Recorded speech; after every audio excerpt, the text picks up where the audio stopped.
তো যায় বুন্ডি, এই ছেলেটা কে হয় তোমার? আমার বয়ফ্রেন্ড, মানে আমি বিয়ে করছি। আচ্ছা, তুমি ওরা পছন্দ করো, ভালোবাসো। তোমার বাবাকে? আমার আব্বু ওই যে। ওরা আমি চিনি তো, আমার এই যে ইনি তোমার বাবা, উনি তোমার নিতে আসছে। তুমি কি তার সাথে যাবা? আমি ওনার সাথে যাব। এখন তো তুমি তো প্রাপ্তবয়স্ক হও নাই। একটু দাঁড়াও, একটু ধৈর্য ধরো। আমি প্রাপ্তবয়স্ক হই না, আমার বিয়ে দেবে কেন? তো আপনি কি আপনার মেয়ে বিয়ে দিচ্ছেন?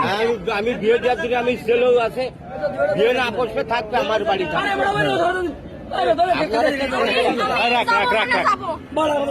তুমি কি ওর সাথে যাবা? এখন তুমি তো প্রাপ্তবয়স্ক হও নাই। আমি ওর আব্বুর সাথে কথা বলছি।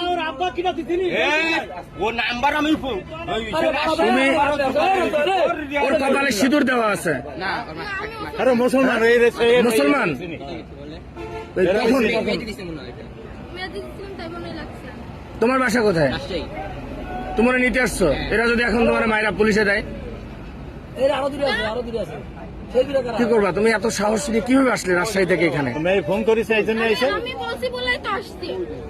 তুমি সাহস দিয়ে আনছো, এখন কি তুমি ওর সাথে যাবা? হ্যাঁ, যাবো। আর ও যদি তোমার একটা বিপদে ফেলে তাহলে কি হবে? কি করে বিপদে ফেলবে? মনে করো যে একটা বিপদে ফেললো, ও তোমার একটা বিপদে ফেললো। আমার আব্বু বলছে আমি যদি চলে যাইতে চাই আমাকে চলে যাইতে বলছে। তুমি আর গায়ে হাত দেবো না, তা? আমি যা বলছি আমি আর দেবো না দেবো না দেবো না দেবো না আমি যাবো না।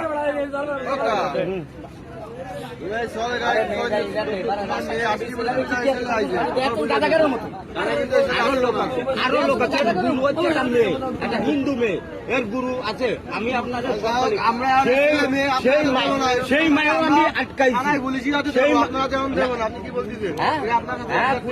না না, প্রশাসনের বাইরে দেওয়া যাবে না। তোমরা একটু এদিকে আসো, আমার সাথে আসো। তোমরা একটু এদিকে আসো, এদিকে আসো। হ্যাঁ ভাই, এটা আমার একটু এদিকে আসো আমার সাথে। কেউ গায়ে হাত দেবে না, কেউ গায়ে হাত দেবে না, আমি তোমাকে বললাম। এদিকে আসো, আমার সাথে আসো। এদিকে আসো, এদিকে আসো।